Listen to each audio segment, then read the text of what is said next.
नाताळ आनंदाचा आणि मांगल्याचा सण.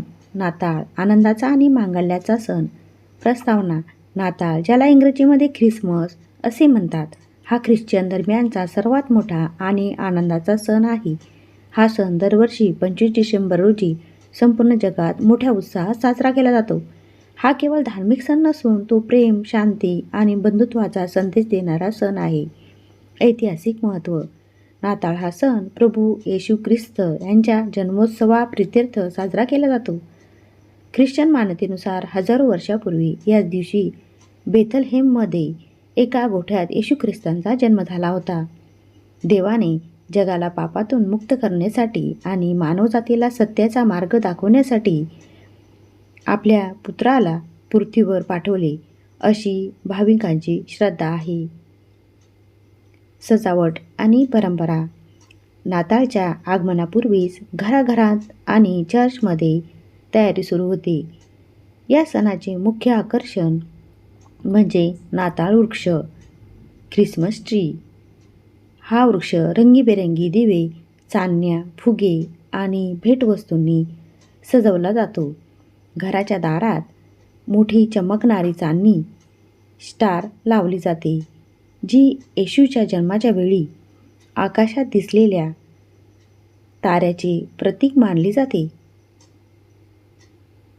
Santa Claus. लहान मुलांसाठी नाताळ म्हणजे सांता क्लॉजचा सण. लाल रंगाचे कपडे घातलेला, पांढरी शुभ्र दाढी असलेला आणि पाठीवर भेटवस्तूंचे गाठोडे घेतलेला सांता क्लॉज मुलांमध्ये खूप लोकप्रिय आहे.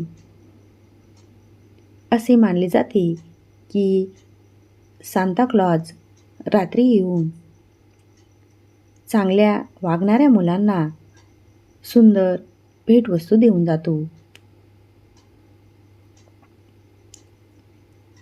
नाताळ साजरा करण्याची पद्धत.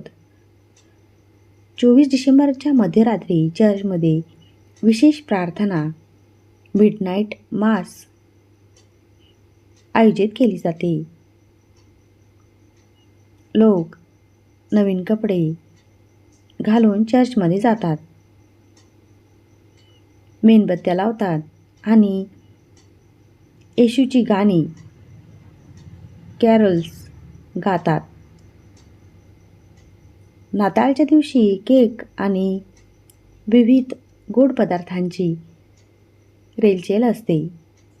एकमेकांना मेरी ख्रिसमस,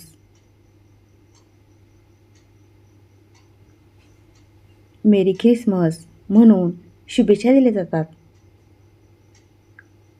सामाजिक महत्त्व.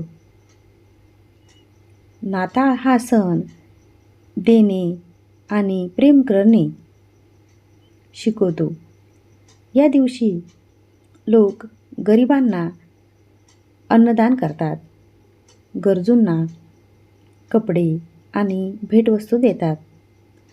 हा सण जात-पात, धर्म आणि भेदाभेद विसरून सर्वांना एकत्र आणतो. निष्कर्ष. थोडक्यात सांगायचे तर नाताळ हा सण आपल्याला क्षमा, दया आणि मानवतेची शिकवण देतो.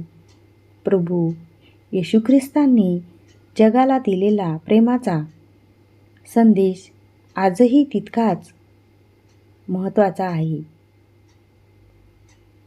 या सणामुळे सर्वत्र आनंदाचे आणि उत्साहाचे वातावरण निर्माण होते. मेरी ख्रिसमस. तुम्हाला हा व्हिडिओ कसा वाटला कमेंट बॉक्समध्ये नक्की कळवा. उद्याला पुन्हा भेटूया एका नवीन व्हिडिओसह. थँक्यू.